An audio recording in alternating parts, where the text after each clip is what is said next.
उसमें मनोज वाजपेयी साहब कहते हैं कि पोइट्री शब्दों में कहाँ होती है बाबा, पोइट्री तो शब्दों के अंतराल में पनपती है, साइलेंसेज में, पॉज में।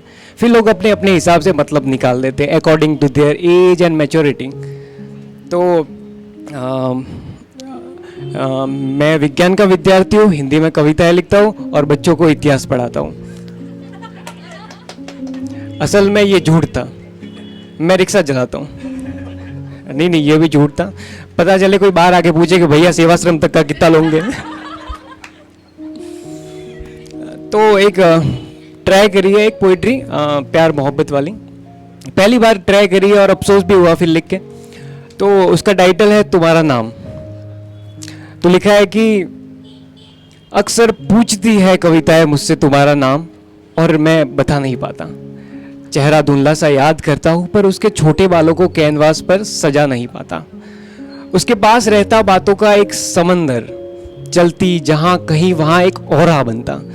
समझदार बन जाती कभी मेरी दादी सी लगती, कहानियों की उसके पास हमेशा एक गठरी रहती। फिर मेरे शहर आने की कभी वो एक ख्वाहिश बुनती और खुद ही नकार देती कि ऐसा हो नहीं सकता।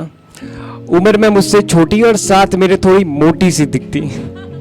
मैं कैसे याद करूं वो दिन जब उसने मुझसे जन्मदिन पर सिर्फ काली छोटी बिंदियां मांगी। बस वही श्रृंगार, वो काली बिंदी जो चमकती थी धूप में कोई मणका जैसे, पर उसके शहर की धूप भी अब मैं लिख नहीं पाता। उसने बुरी नजर को टाल दे ऐसा ताबीज बनवाया, मैंने विज्ञान समझाकर नकार दिया। हम साइंस वाले ऐसे ही होते हैं, हम कहीं भी तर्क और अपना साइंस घुसा देते हैं जहाँ पर जरूरत होती नहीं है।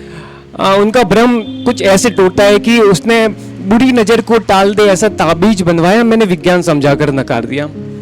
पर उसके शहर में अंतिम दिन वो सुर्ख आंख और सर्द हवा जब भर के आलिंगन में मुझको थोड़ा ठहर गई, मैंने सच में आत्माएं महसूस की जिसे मैं बता नहीं पाता। अक्सर पूछती है कविताएं मुझसे तुम्हारा नाम और मैं बता नहीं पाता। वो कहती मैं तुझ संग बैठी तो तुम्हारे राम को जाना। मैं सच कहता हूँ उस संग बैठा तो मैंने खुद को जाना। फिर सारी कहानियों के वो पन्ने हवा उड़ा के कहीं ले चली और मैं ढूंढ नहीं पाया। पोइट्री को यहीं पर समाप्त करती है।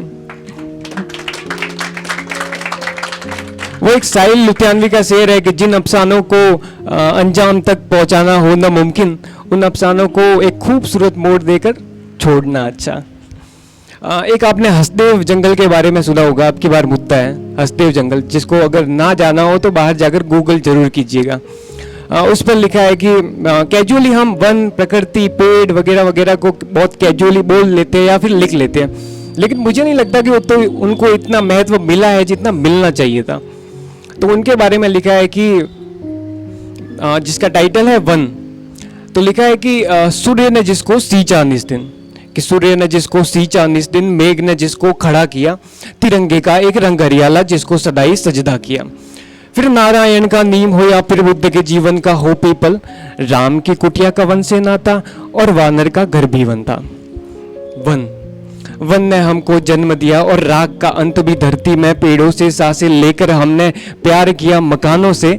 फिर सजा के घर में गुलाब के गमले, पेड़ काट दिया आंगन का और विकास की राह में रोड़ा बना, तब जंगल उजाड़ दिया हाथी का।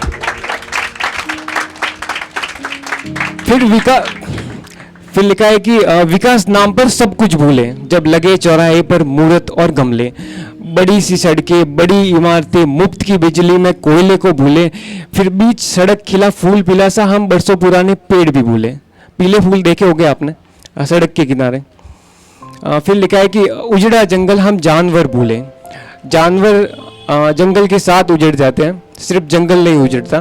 तो लिखा है कि उजड़ा जंगल हम जानवर भूले, आदिम जातियों का एहसान भी भूले। जन्म मिला था जब मिली थी सांसें, एक माँ मिली, एक माँ को भूले।